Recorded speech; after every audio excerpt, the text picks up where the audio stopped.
Sean todos bienvenidos, amados hermanos y hermanas, a esta clase número 5 de nuestra identidad en el reino de Adonai. Somos la congregación Arca de Salvación de Yeshua, una quejilá israelita. Su servidora Lupita León. Hoy estamos viendo la clase número 5, en donde vamos a concluir cuál es nuestra identidad en el reino de Adonai. En clases pasadas hemos estado viendo que Israel es el pueblo de Adonai. Los invitamos a que puedan ver las clases desde el 1 hasta el 5 para agarrar el hilo de toda la enseñanza. Vimos cuál es el pacto con Abraham, que el Evangelio se trata acerca de las promesas que Dios hizo a Abraham, Isaac, Jacob y al pueblo de Israel. Vimos de qué se trata el pacto que el Creador Todopoderoso hizo con Abraham. Estuvimos viendo también la historia, parte de la historia, cómo Israel entra a la tierra prometida, luego Israel se divide en dos. El reino del norte es esparcido y mezclado entre los gentiles, el reino del sur después es llevado a Babilonia, ellos regresan 70 años después. Y en la clase pasada estuvimos viendo eh, acerca de Pablo, que Pablo se esforzó mucho por tratar de mostrar que él no estaba enseñando contra la Torah. Estuvimos también viendo acerca de quiénes eran los nazarenos o los del camino, que así se llamaba el grupo de la iglesia del primer siglo. Hoy vamos a estar viendo, amados hermanos, ya prácticamente la conclusión y siguiendo el hilo de la clase pasada, que la iglesia del Nuevo Testamento, la congregación del Nuevo Testamento guardaba Torah. Guardaban el día de reposo y tenemos las pruebas en su pantalla. Lean conmigo Hechos 13:14, dice, ellos pasando de Perge llegaron a Antioquía de Pisidia y entraron en la sinagoga un día de reposo y se sentaron.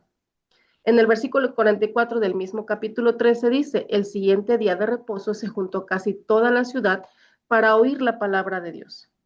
En Hechos capítulo 15, versículo 21, tenemos que, dice lo siguiente, porque Moisés desde tiempos antiguos tiene en cada ciudad quien lo predique en las sinagogas, donde es leído cada día de reposo. En el capítulo 18 también de Hechos dice así, y discutía en la sinagoga todos los días de reposo y persuadía a judíos y a griegos. Entonces vemos que la congregación o las congregaciones del primer siglo, después de la muerte y resurrección de nuestro Mesías Yeshua, la iglesia seguía guardando el día de reposo. Inclusive vemos en el capítulo 18, verso 4, que en las sinagogas que se reunían el día de reposo, judíos y griegos. Aquí tenemos a Pablo, de hecho, prácticamente en todos los capítulos donde vemos en Hechos a Pablo yendo a predicar, él llegaba a las sinagogas y se reunía en día de reposo. Y ahí en las sinagogas, todos los que querían conocer del Creador se reunían, no solamente judíos, sino también gentiles. Aquí en este caso eran griegos. También la iglesia del primer siglo o la congregación del primer siglo guardaba las fiestas. Tenemos a los corintios en Primera de Corintios capítulo 5, verso 8, en donde Pablo les está enseñando acerca de Pesaj y de panes sin levadura. En esta ocasión dice, así que celebremos la fiesta, no con la vieja levadura ni con la levadura de malicia y de maldad, sino con panes sin levadura de sinceridad y de verdad. Entonces, los corintios estaban guardando la fiesta de panes sin levadura. En Colosenses 2:16, a los colosenses Pablo les dice, por tanto, nadie os juzgue en comida o en bebida, o en cuanto a días de fiesta, luna nueva o día de reposo. Entonces, si los corintios estaban celebrando las fiestas, por lo tanto los colosenses también. Y Pablo les está aconsejando que no dejen que los juzguen por celebrar las fiestas. Porque al menos yo doy por entendido que Pablo no tiene diferente doctrina para cada congregación. Por lo tanto, no les puede estar aconsejando a los corintios que guarden la fiesta y a los colosenses que no la guarden. Entonces, el capítulo 2 de Colosenses, versículo 16, significa que no los juzguen por guardar estas cosas.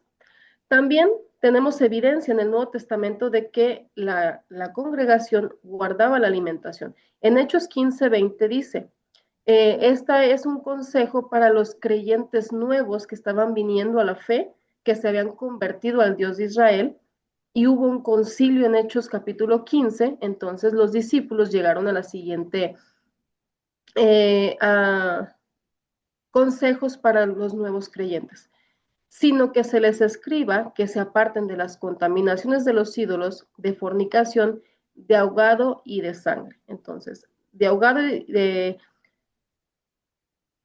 abstenerse de ahogado y de sangre tiene que ver con la alimentación bíblica. A los colosenses, el mismo capítulo y el mismo versículo que para en los días de fiesta, dice así, por tanto, nadie os juzgue en comida o en bebida, o en cuanto a días de fiesta, luna nueva, días de reposo. Entonces, todos los creyentes guardaban también la alimentación bíblica. También tenemos que guardaban la circuncisión. Hechos 16, 1 al 3 dice, después, aquí está hablando de Pablo, después llegó a Derbe y a Listra, y aquí había allí cierto discípulo llamado Timoteo, hijo de una mujer judía creyente, pero de padre griego, y daban buen testimonio de él los hermanos que estaban en Listra y en Iconio. Quiso Pablo que éste fuese con él, y tomándole, le circuncidó por causa de los judíos que había en aquellos lugares, porque todos sabían que su padre era griego. En Gálatas 5:11, Pablo dice, y yo, hermanos, si aún predico la circuncisión, ¿por qué padezco persecución todavía? En tal caso se ha quitado el tropiezo de la cruz. Entonces, en el Nuevo Testamento no se anula el mandamiento de la circuncisión. Al contrario, Pablo explica en Romanos capítulo 3 y capítulo 4, si no me equivoco, que debe de ser por fe. Lo mismo que fue como con Abraham, que Abraham se circuncidó por fe, porque el Creador se lo ordenó y él lo hizo. Para nosotros es exactamente lo mismo. Entonces, la iglesia guardaba Torah. Vamos a continuar con la siguiente diapositiva, en donde Pablo y Pedro anuncian la apostasía de la iglesia. Anuncian la apostasía. Y Pablo dice en Hechos capítulo 20, versículo 28, tengan cuidado de sí mismos y de toda la congregación, en medio de la cual el Espíritu Santo les ha hecho obispos, supervisores, para pastorear a la iglesia de Dios, la cual él compró con su propia sangre. Sé que después de mi partida vendrán lobos feroces entre ustedes que no perdonarán el rebaño. También de entre ustedes mismos se levantarán algunos hablando cosas perversas para arrastrar a los discípulos tras ellos. Entonces, quiero que se queden con esta parte de entre ustedes mismos, porque más adelante vamos a ver cómo hombres sin entendimiento desviaron a los creyentes, ¿ok? Entonces, estos que salen de entre la congregación van a arrastrar a los discípulos tras ellos. En segunda los tesalonicenses, Pablo advierte, porque el ministerio de la iniquidad, o sea, de estar sin ley, si ustedes revisan, amados, el Strong griego, la palabra que se tradujo como iniquidad es anomía, y se los voy a mostrar aquí en sus pantallas, es segunda a los tesalonicenses 2:7, dice así, perdón, puse primera y es segunda. Aquí está. Porque ya está en acción el misterio de la iniquidad. La Reina Valera lo traduce como misterio de la iniquidad, pero si revisamos el Strong griego, la palabra que se van ustedes a encontrar es la palabra ilegalidad. Lo voy a hacer un poquito más grande para que lo puedan ver.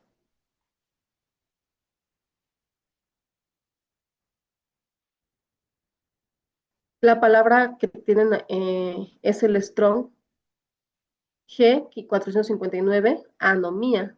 que significa violación de la ley. Es por eso que, como lo tienen en su pantalla, la traducción que utilicé, el misterio de la iniquidad, o sea, de estar sin ley, ya está en acción, solo que aquel que por ahora lo detiene, lo hará hasta que él mismo sea quitado de en medio. Entonces será revelado ese impío, o sea, ese sin ley, a quien el Señor matará con el espíritu de su boca y destruirá con el resplandor la manifestación de su venida. La venida del impío será conforme a la actividad de Satanás, con todo poder y señales y prodigios mentirosos, y con todo engaño de iniquidad para los que se pierden, porque no recibieron el amor de la verdad para ser salvos. Por esto Dios les enviará un poder engañoso para que crean a la mentira, en lo falso, a fin de que sean juzgados, condenados todos los que no creyeron a la verdad, sino que se complacieron o aprobaron la iniquidad. Entonces, Pablo está advirtiendo que ese sistema de estar sin ley se iba a empezar a levantar. Y este sistema iba a trabajar conforme a la actividad de Satanás. Y lo vamos a ver a continuación.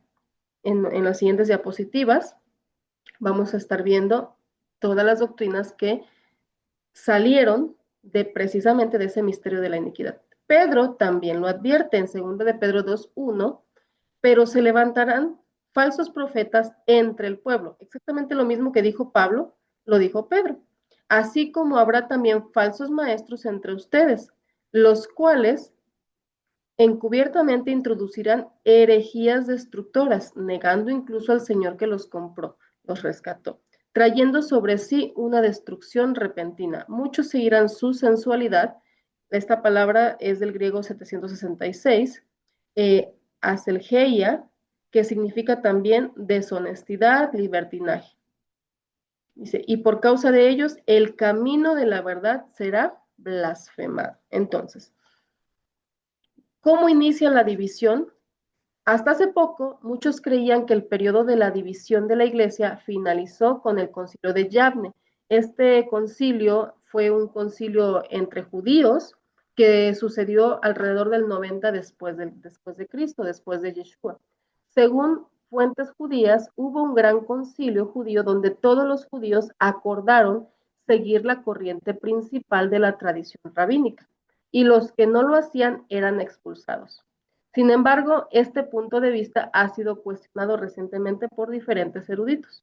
En realidad, los creyentes judíos y los judíos que no aceptaron a Yeshua, a Jesús, continuaron adorando juntos en las sinagogas, al menos hasta la rebelión de Bar Kokhba. Esta rebelión sucedió alrededor del 132 al 136, perdón, después del Mesías, e incluso más tarde. La mayoría de los estudiosos creen que la bendición, porque se creó una bendición, entre comillas, bendición, contra los herejes. Y hubo necesidad de esta bendición. ¿Por qué? Pues porque dentro de las mismas sinagogas donde había judíos no creyentes en Yeshua y judíos creyentes en Yeshua, pues querían que se apartaran los que creían en Yeshua. Y dice que el concilio de Yavne fue alrededor del 90 y los judíos acordaron seguir la corriente principal de la tradición, que era precisamente los que acostumbramos a leer el Nuevo Testamento, nos vamos a dar cuenta que era contra lo que Yeshua mismo reprendía a los fariseos por la tradición, como vemos en en Mateo 15 o Marcos 7. En la rebelión de Bar Kokhba se crea la bendición concerniente a las herejías, que fue una maldición judía para los herejes minim. El lenguaje de la bendición demuestra claramente que estaba dirigida específicamente contra los separatistas judíos, o sea, aquellos que seguían creyendo, aquellos que creían en Yeshua. Y esta oración fue compuesta para exponer a aquellos que seguían a Yeshua y lo habían aceptado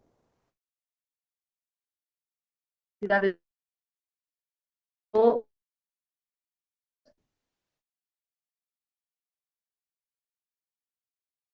la visión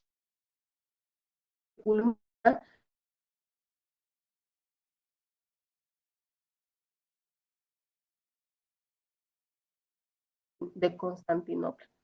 Y nos dice el historiador Daniel Boyarín lo siguiente: Nicea efectivamente creó lo que hoy entendemos como cristianismo y, por extraño que parezca, lo que hoy entendemos también como judaísmo. Durante las 7 décadas entre los concilios de Nicea y el de Constantinopla, las opciones referentes a la forma de creencia o de ser cristiano fueron suprimidas a través de selección, especialmente la opción de ser ambos, cristiano y judío al mismo tiempo, o sea, creyente en Yeshua y judío al mismo tiempo. Uno no podía creer en Yeshua e ir a la sinagoga en Shabbat. Esto lo escribe Daniel Boyarín, un historiador israelí. Entonces empieza a haber división entre las mismas sinagogas justo después de la destrucción del templo. Bien, ahora vamos a ver por el lado, eso fue por el lado, amados, esta parte es por el lado de los judíos. Ahora vamos a ver por el lado de los gentiles cómo un gentil llamado Ignacio de Antioquía forma el cristianismo en torno al 98 después de Cristo y establece nuevas doctrinas. Entonces, por un lado, los judíos estaban desplazando a los creyentes en Yeshua, y por el otro lado se empiezan a levantar gentiles, como lo anunció Pablo, de entre ustedes mismos se levantarán algunos hablando cosas perversas. Entonces, este personaje, que la Iglesia Católica lo llama padre de la Iglesia, empieza a cambiar la doctrina de los apóstoles. En el libro de Hechos, los nazarenos, que así se le conocía a los creyentes en Yeshua, y los cristianos, que era la manera de acuerdo a la traducción al griego, se les llamaba a los gentiles, vivían en comunión, ambos, todos vivían en comunión, guardaban la Torah. Y el liderazgo pues era ejercido por los apóstoles. Todos ellos eran llamados nazarenos. Toda esta armonía entre los judíos y los gentiles llegó a su fin cuando el gentil Ignacio de Antioquía, que no estuvo de acuerdo con las doctrinas de los apóstoles, pues incita a una rebelión. Y esto sucede, como ya se los mencioné antes, en torno al 98 después del Mesías.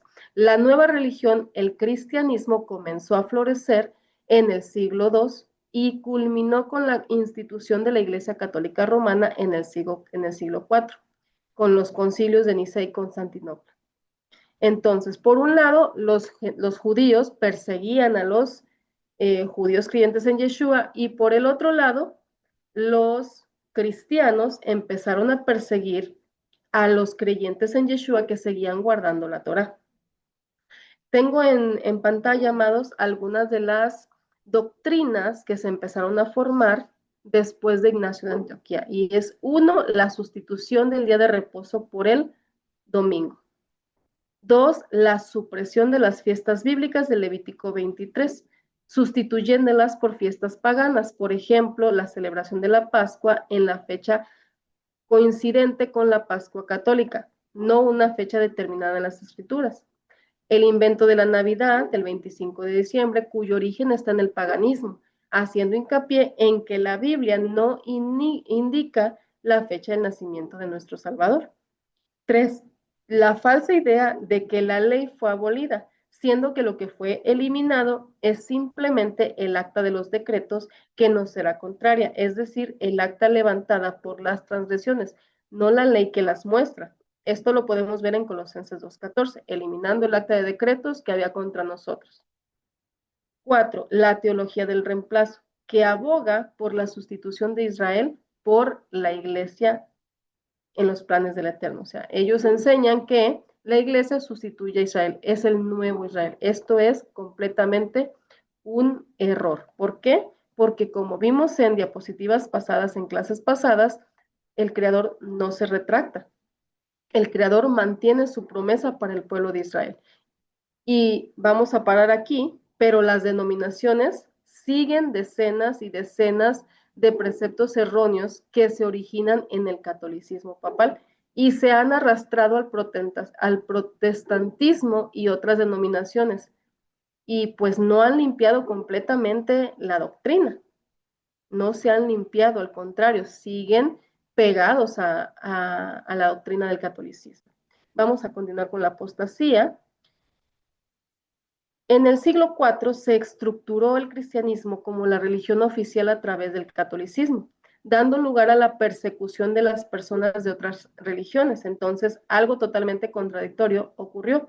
Los cristianos que una vez fueron amigos y fueron dirigidos por los nazarenos, comenzaron a perseguirlos y exterminarlos, es decir, personas que se llamaban a sí mismos discípulos de Yeshua, cristianos, y condenados martirizaban a los nazarenos, los primeros seguidores del Mesías, hermano matando hermano en el nombre de la nueva religión. Y esto lo había anunciado Pedro. Dice, ellos salieron de nosotros, pero en realidad no eran de nosotros, porque si hubieran sido de nosotros, habrían permanecido con nosotros.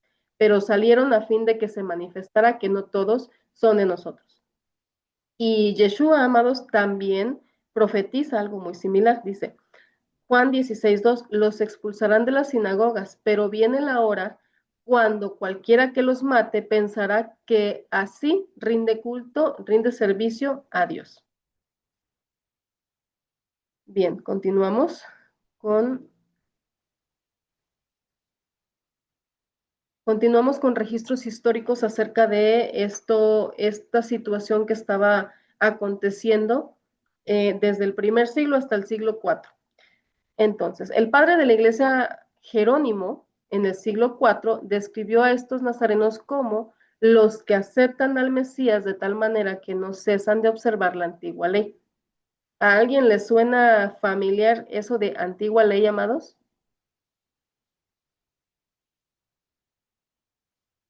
Amén. Amén. Amén, nos lo repiten a cada rato.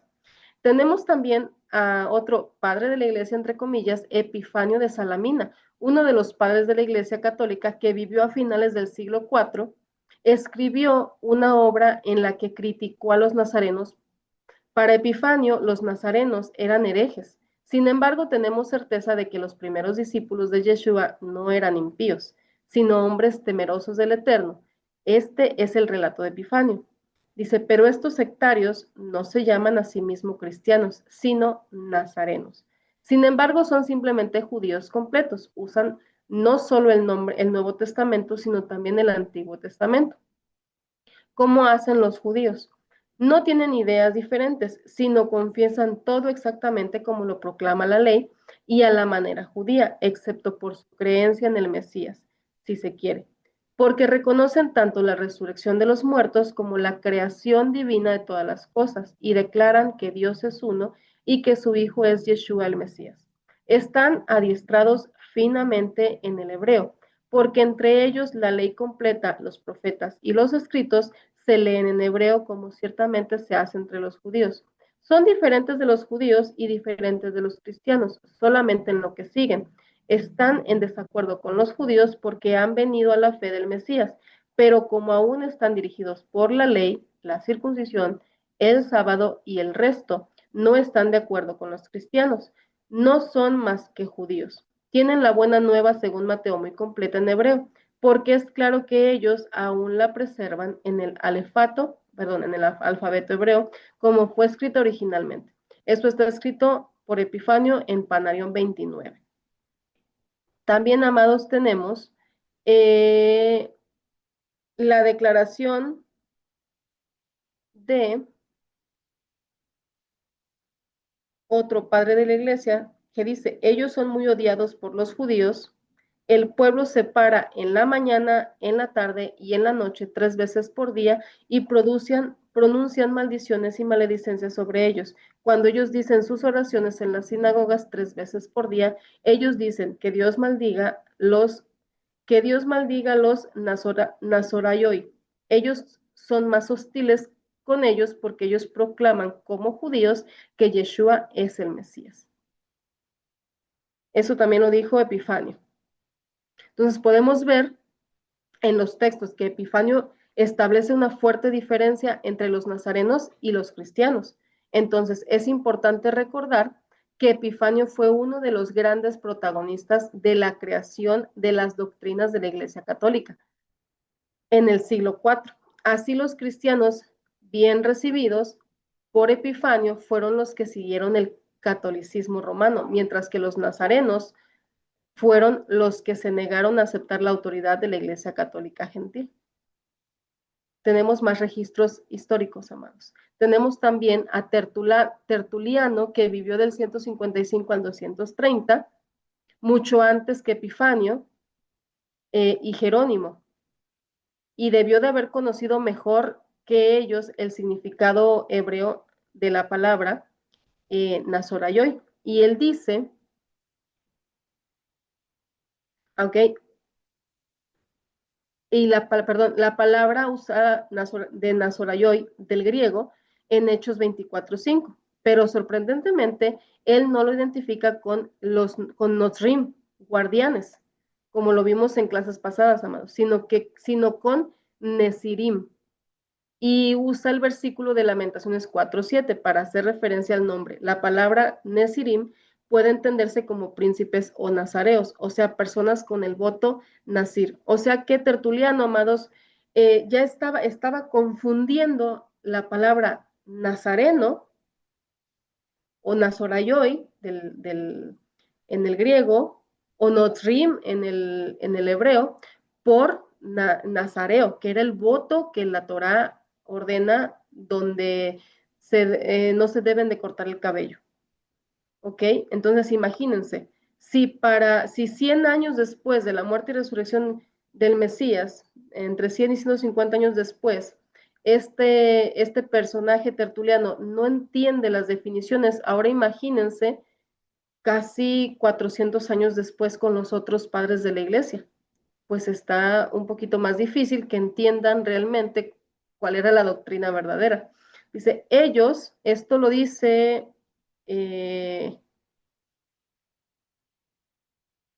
Dice, ellos, refiriéndose a los nazarenos, se caracterizan fundamentalmente por su fuerte apego a las costumbres judías. Si son herejes en la opinión de la Madre Iglesia Católica, es solo debido a que todavía se aferran a las viejas ideas. Ellos, los nazarenos, representan, aunque Epifanio categóricamente lo admite, a los descendientes verdaderos y directos de la comunidad primitiva, o sea, los apóstoles, la cual nuestro autor Epifanio sabe muy bien que fue llamada con el mismo nombre del Nazareno. Eso se encuentra en la Enciclopedia Judio-Cristianismo, páginas 48, 47 al 48. Bien, vamos a continuar. Es importante observar que aquí la enciclopedia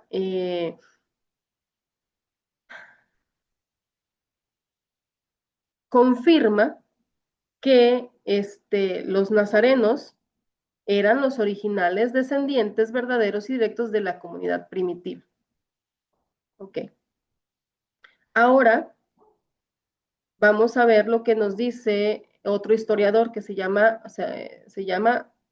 Justo González, y él dice, no creo que ellos, los nazarenos, pertenecieran a una nueva religión, eran judíos y la única diferencia que los separa del resto es que creían que el Mesías había llegado, mientras que los demás judíos todavía esperaban la llegada del Mesías. Y esto, amados, estas divisiones de las cuales estamos viendo, tanto que los judíos rechazaban a los creyentes en Yeshua, como los gentiles que ahora estaban cambiando su doctrina y ahora se iban a llamar cristianos, esto estaba profetizado por el Creador desde Oseas. Y vamos a ver lo que dice Oseas, capítulo 2. A ver, permítanme un momento, voy a poner la versión esta. Es Oseas capítulo 2.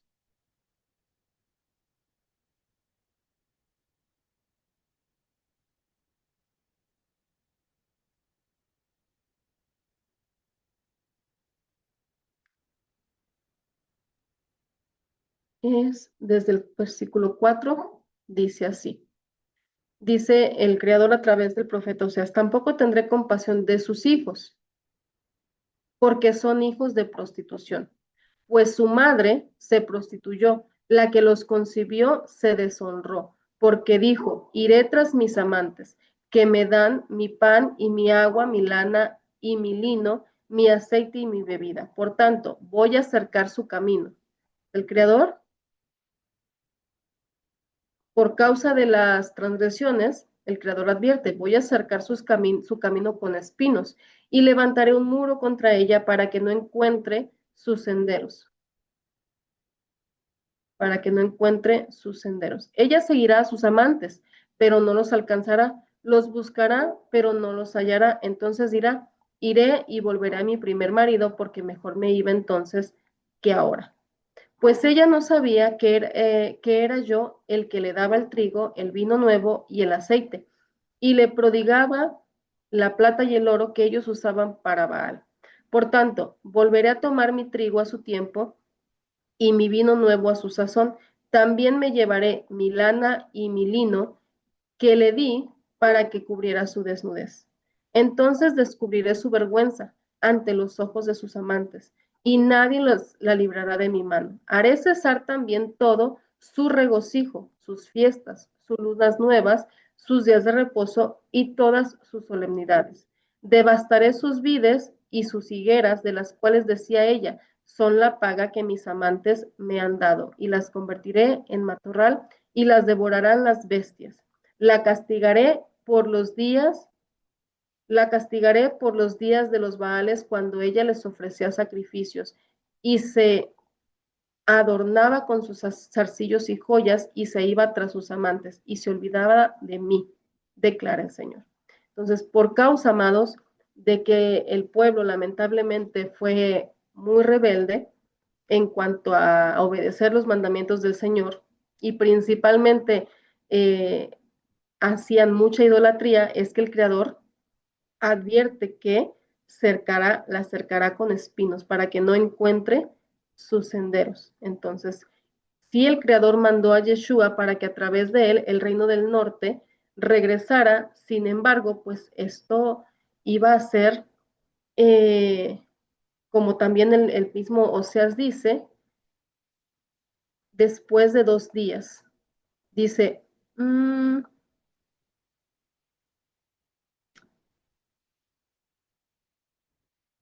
por muchos días los israelitas quedarán sin rey. Ya enseguida les busco el versículo que dice que les daré vida después de 2 días. Si alguien se acuerda de él y me lo puede mandar en los comentarios para que lo veamos al final, amados. Bueno, miren, aquí está. Dice, la compraré, la compré pues para mí por 15 ciclos de plata y 330 litros de cebada. Y le diré, te quedarás conmigo por muchos días, no te prostituirás ni serás de otro hombre. Señor su Dios, y a David su rey.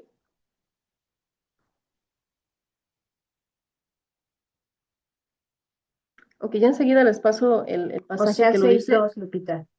Perdón, amada, ¿Oseas qué? Oseas 6:2. Está el 6.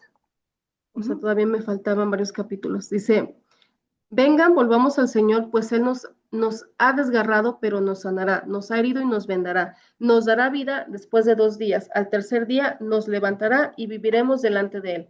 Ok, entonces el Creador es cierto que envía a Yeshua para que el pueblo pueda regresar, es lo que veíamos en la clase pasada con Pablo, que él encuentra la solución cómo esa esposa puede regresar, pero también sabemos que el Creador trabaja por tiempos.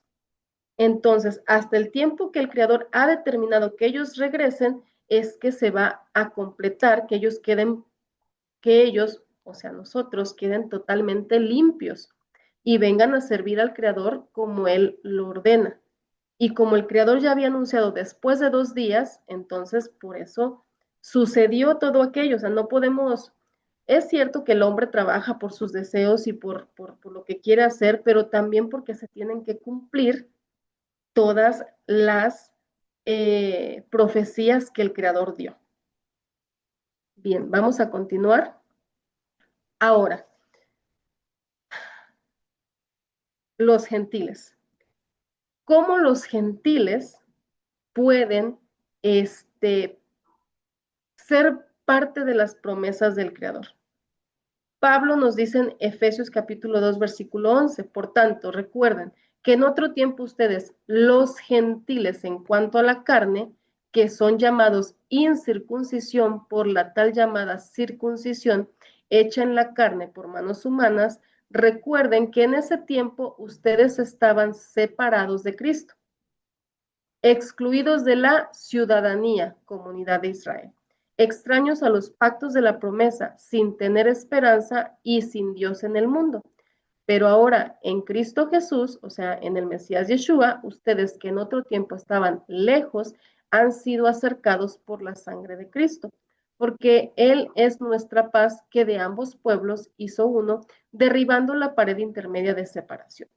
Entonces, Pablo, amados, está diciendo que los gentiles que antes estaban excluidos tanto de las promesas, estaban excluidos de la ciudadanía de Israel, de los pactos, de las promesas y estaban hasta sin Dios en el mundo. Pero a través de Yeshua podemos otra vez pertenecer al pueblo de Dios. Dice, poniendo fin a la enemistad en su carne, la ley de los mandamientos expresados en ordenanzas. La palabra que se encuentra aquí es dogmas, amados. Dogmas. La palabra del griego significa dogmas. O sea, él puso fin a la enemistad y a los dogmas de hombres que no permiten que otros pueblos puedan adherirse a Dios, si no es a través de sus tradiciones y sus formas de convertir a las personas a su religión, o sea, el judaísmo, ¿sí? Dice, para crear en él mismo de los dos un nuevo hombre, estableciendo así la paz, y para reconciliar con Dios a los dos en un cuerpo por medio de la cruz, habiendo dado muerte en ella a la enemistad. Y vino y anunció paz a ustedes que estaban lejos y paz a los que estaban cerca, porque por medio de Cristo los unos y los otros tenemos nuestra entrada al Padre en un mismo espíritu. Así pues, ustedes ya no son extraños ni extranjeros, sino que son conciudadanos de los santos y son de la familia de Dios. ¿Y quiénes son los santos y quiénes son la familia de Dios? Salmos 148, 14 nos lo dice. Salmos 148.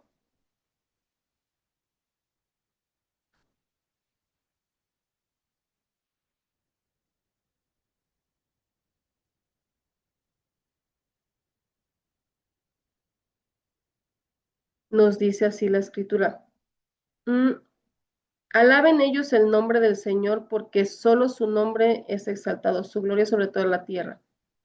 Él ha exaltado el poder de su pueblo, alabanza para todos sus santos, para los israelitas, pueblo a él cercano, aleluya. Entonces, los santos es el pueblo de Israel. Por lo tanto, nosotros, que éramos extraños y extranjeros, ahora somos conciudadanos de los israelitas, de los santos, y somos de la familia de Dios. Están edificados sobre el fundamento de los apóstoles y los profetas, siendo Jesús el Mesías, Yeshua el Mesías, la piedra angular. Y en el capítulo 3 de la misma carta dice que por revelación me fue dado a conocer el misterio tal como antes les escribí brevemente, en vista de lo cual, leyendo, podrán entender mi comprensión del misterio de Cristo, que en otras generaciones no se dio a conocer a los hijos de los hombres, como ahora ha sido revelado a sus santos apóstoles y profetas por el Espíritu, a saber, que los gentiles son coherederos y miembros del mismo cuerpo, participando igualmente de la promesa en Cristo Jesús mediante el Evangelio, o sea, las buenas nuevas. Entonces Pablo está diciendo, los gentiles son coherederos y miembros del mismo cuerpo. Ahora, antes no teníamos la ciudadanía de Israel, ahora tenemos la ciudadanía de Israel. Antes no éramos parte del pueblo santo, ahora somos parte del pueblo santo con ciudadanos, con ciudadanos. Pablo está diciendo un solo pueblo, no dos pueblos, uno solo. Y estas buenas nuevas están profetizadas en Isaías 14:1. Vamos a Isaías 14:1.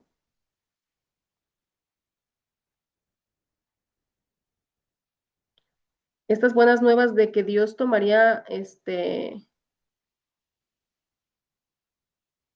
gentiles también para ser parte de su pueblo. Dice Isaías 14:1, cuando el Señor tenga compasión de Jacob y escoja de nuevo a Israel. El Creador lo vuelve a escoger al pueblo de Israel, escoja de nuevo a Israel y los establezca en su propia tierra, entonces se les juntarán extranjeros que se unirán a la casa de Jacob. Así que, hermanos, ya sea que tengamos sangre israelita, que alguno de nuestros antepasados tenga sangre israelita, o no tengamos ningún antepasado israelita, por la misma promesa de Dios, dice que extranjeros se unirán a la casa de Jacob. También lo dice Ezequiel 47:22. Ezequiel 47:22. Dice así, en este pasaje, amados, es cuando se le anuncia, Ezequiel anuncia que las tribus van a regresar a su tierra y cómo se va a dividir en ese tiempo nuevamente las tierras a las tribus de Israel, a José, a...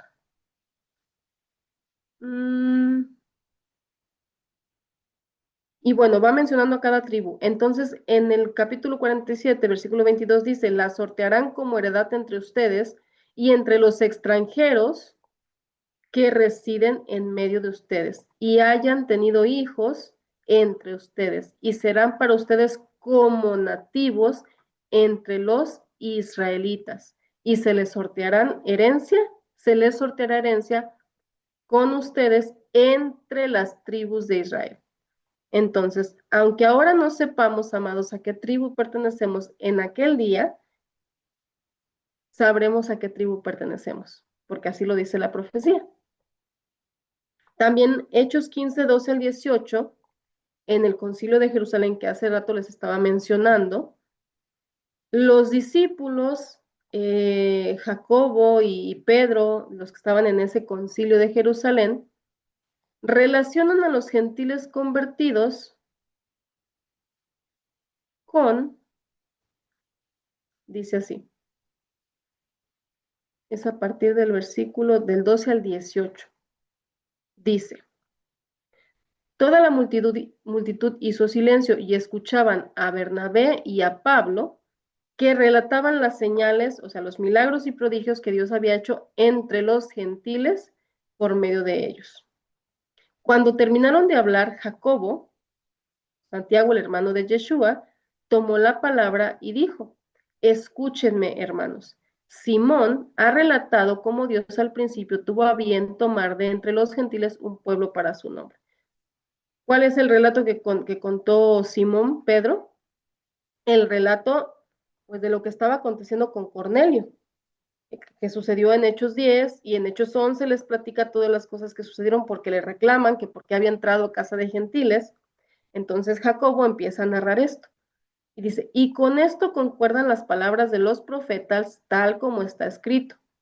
Ellos van a lo que está escrito. Dice, después de esto volveré y reedificaré el tabernáculo de David que ha caído y reedificaré sus ruinas y lo levantaré de nuevo para que el resto de los hombres busquen al Señor y todos los gentiles, o sea, todas las naciones que son llamadas por mi nombre, dice el Señor que hace saber todo esto desde tiempos antiguos. Por tanto, ok. Entonces, los discípulos, Jacobo principalmente, está relacionando a los gentiles o los está incluyendo en la reedificación del tabernáculo caído de David. ¿Qué es el tabernáculo caído de David? El reino de Israel que se dividió y se mezcló entre los gentiles. Y como el Padre, el Creador Todopoderoso, anuncia la restauración de este reino, de hecho, esta es una profecía directa, esto que sucede en Hechos 15, es una profecía directa de Amós capítulo 11, perdón, capítulo 9, a partir del versículo 11, y está hablando de la restauración de Israel. Dice, en aquel día levantaré el tabernáculo caído de David, repararé sus brechas, levantaré sus ruinas y lo reedificaré como en el tiempo pasado, para que tomen posesión del remanente de Edom y de todas las naciones donde se invoca mi nombre, declara el Señor que hace esto. Vienen días, declara el Señor, cuando el arador alcanzará al segador y el que pisa las uvas al que siembra la semilla, cuando destilarán vino dulce los montes y todas las colinas se derretirán. Restauraré el bienestar. Haré volver a los desterrados de mi pueblo Israel, y ellos reedificarán las ciudades asoladas y habitarán en ellas. También plantarán viñas y beberán su vino y cultivarán huertos y comerán sus frutos. Entonces el Creador anuncia en los profetas, y no solamente en Amós, sino en Ezequiel, en Isaías, en Jeremías, la restauración de Israel. Y como leímos en Ezequiel y como leímos en Isaías, el Creador ha contemplado que personas gentiles o que sí, que gentiles van a formar parte de su pueblo. ¿Qué nos dice Gálatas 3:29? Que por medio de Yeshua nosotros venimos a ser simiente de Abraham. Gálatas 3, versículo 21, perdón, versículo 29 dice, y si ustedes son de Cristo, entonces son descendencia de Abraham y herederos según la promesa. Herederos según la promesa. Así que Pablo, anuncia estas buenas nuevas a los gentiles que son parte del pueblo de Israel, que ya no están sin promesa, que ya no están sin esperanza, que ya no están sin Dios, que ya no están sin pacto. Y de este pacto es de lo que ahora vamos a hablar, del pacto, del nuevo pacto, el nuevo pacto que está profetizado en Jeremías 31:27, donde dice así, vienen días, declara el Señor, en que sembraré la casa de Israel y la casa de Judá de simiente de hombre y de simiente de animal. O sea, simiente de hombre significa del pueblo de Israel y simiente de animal significa a los gentiles. Entonces, la casa de Israel será sembrada con estas dos semillas, por decirlo de alguna manera. Versículo 28 dice, y como velé sobre ellos para arrancar, para derribar, para derrocar, para destruir y para traer calamidad, así velaré sobre ellos para edificar y para plantar, declara el Señor. Vienen días, declara el Señor, en que haré con la casa de Israel y con la casa de Judá. Porque dice la casa de Israel y la casa de Judá por la división de los dos reinos. Un nuevo pacto. Esta palabra nuevo viene del hebreo 2318, Hadash, que significa renueva. Y del hebreo, la palabra pacto viene del hebreo 1285, Berit, pacto. O sea, un pacto renovado. Un pacto renovado. No como el pacto que hice con sus padres el día que los tomé de la mano para sacarlos de la tierra de Egipto. Mi pacto que ellos rompieron, aunque fui un esposo para ellos, declara el Señor. Porque este es el pacto que haré con la casa de Israel después de aquellos días, declara el Señor. Pondré mi ley dentro de ellos y sobre sus corazones la escribiré. Entonces yo seré su Dios y ellos serán mi pueblo. Y este pacto es del que habla Jesús en Mateo, Yeshua, en Mateo 26:28, en donde dice lo siguiente. Mateo 26.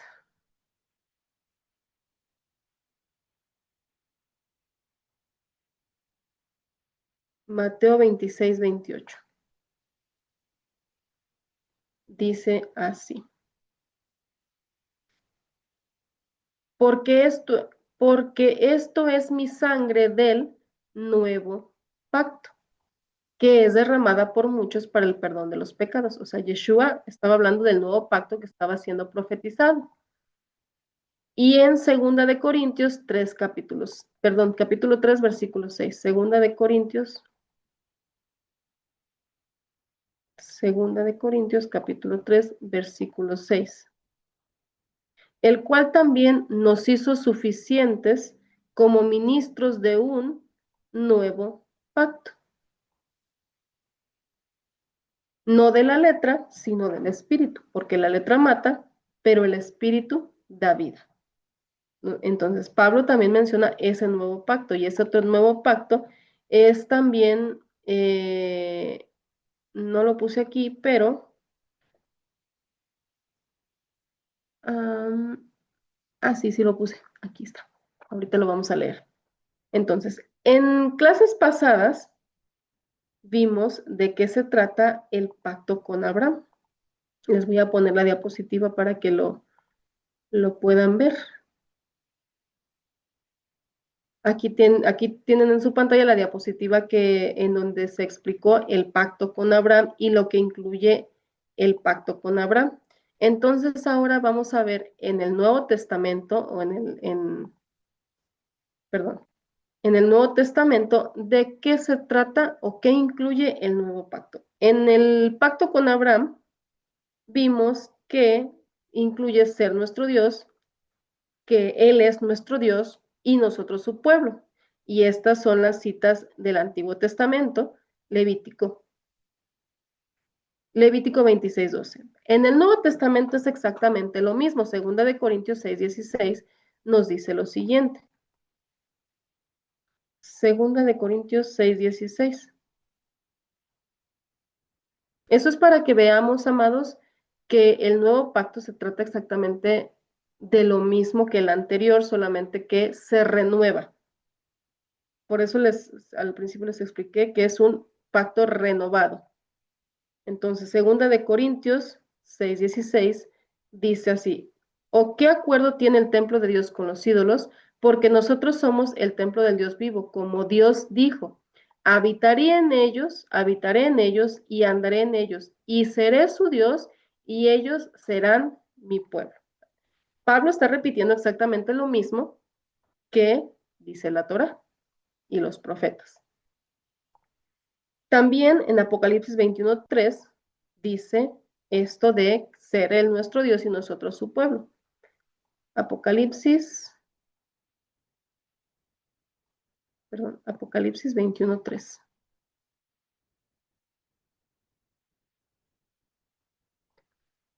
Entonces oí una gran voz que decía desde el trono: el tabernáculo de Dios está entre los hombres, y Él habitará entre ellos, y ellos serán su pueblo, y Dios mismo estará entre ellos. Es exactamente lo mismo. Ser nuestro Dios y nosotros su pueblo. También el nuevo pacto incluye la tierra de Canaán. Lo vimos en Éxodo 6:4 y Salmo 105, o sea, el pacto con Abraham. Y en el nuevo pacto, Hebreos 8:16, vamos a ver lo que dice. Hebreos 8:16. Caray.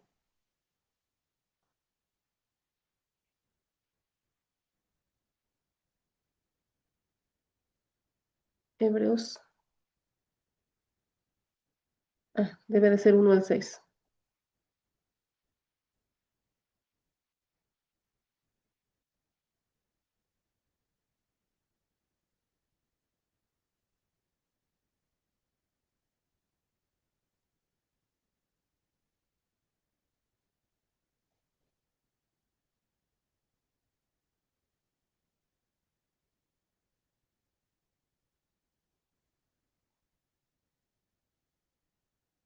Perdón, amados. Algo sucedió con la cita. Ya sé, es el...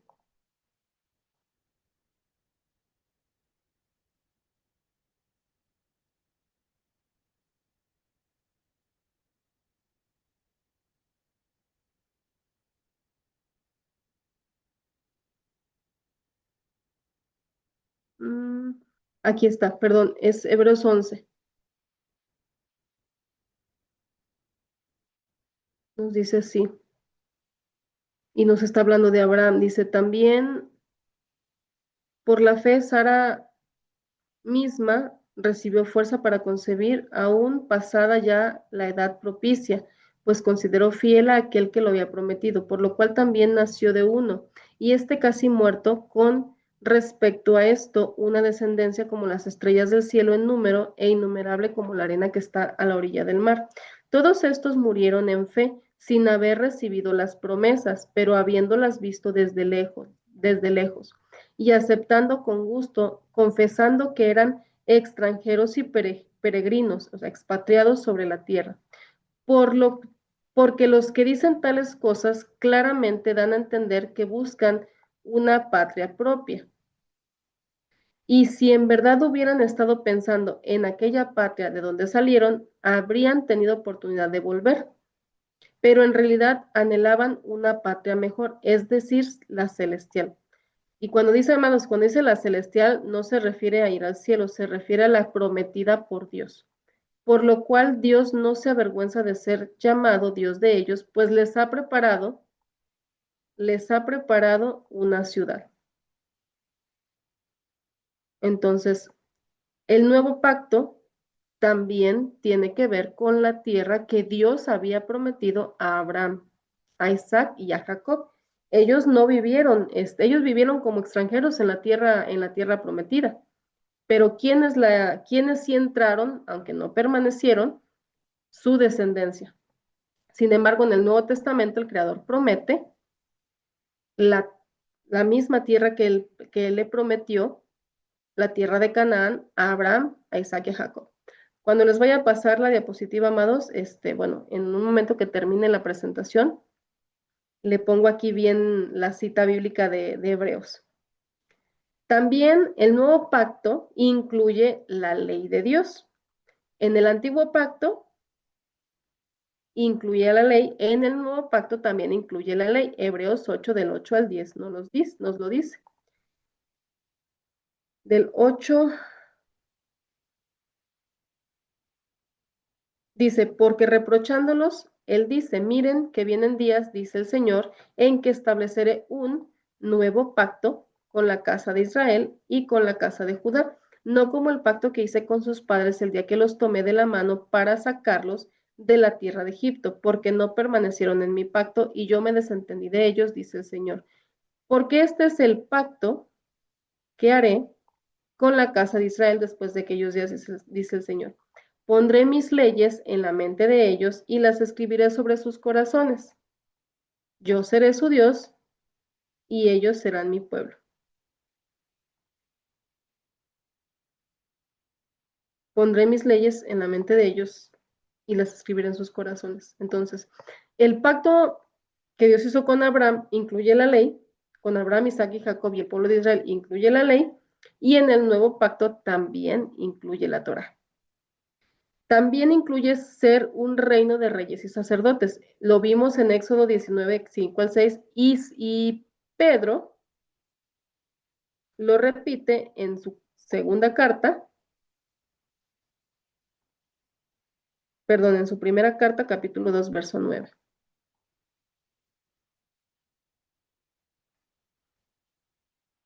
Primera de Pedro 2, 9. Y dice así Pedro. Pero ustedes son linaje escogido, real sacerdocio, nación santa, pueblo adquirido para posesión de Dios, a fin de que anuncien las virtudes de aquel que los llamó de las tinieblas a su luz admirable. Entonces, lo mismo que el Creador les dice al pueblo de Israel, Pedro lo repite en el Nuevo Testamento, en el Nuevo Pacto. Apocalipsis 5:10 dice también lo siguiente. Apocalipsis 5:10. Y los ha hecho un reino y sacerdotes para nuestro Dios, y reinarán sobre la tierra. Y los ha hecho un reino de sacerdotes. El nuevo pacto incluye también ser un reino de sacerdotes. Y el nuevo pacto también incluye las bendiciones hechas a Abraham. Gálatas 3:8 dice lo siguiente. Gálatas 3:8 dice, la escritura, previendo que Dios justificaría a los gentiles, por la fe anunció de antemano las buenas nuevas a Abraham, diciendo, en ti serán benditas todas las naciones. Así que todo lo que el Creador prometió en el pacto con Abraham Isaac, Jacob y a Israel, lo vuelve a renovar o lo renueva en el Nuevo Testamento para los creyentes. Así que, hermanos, no debemos de preocuparnos por si tenemos o no tenemos sangre israelita. Nosotros que hemos creído en Yeshua, nosotros que creemos en Yeshua, somos hechos coherederos con la nación de Israel. El remanente que Dios, como Él lo promete en Roma, bueno, como Dios habla a través de Pablo en Romanos, que Él se ha reservado un remanente, el Creador nos une a ese remanente como lo anunció en la profecía y como lo confirma en el Nuevo Testamento. Así que somos nuestra identidad en el reino de Adonai es que somos hechos coherederos y miembros del pueblo santo de Dios. Y el pueblo santo de Dios es el pueblo de Israel. Y hasta aquí, amados hermanos, muchas gracias por su paciencia en estas 5 clases. Hasta aquí la enseñanza de nuestra identidad en el reino de Adonai.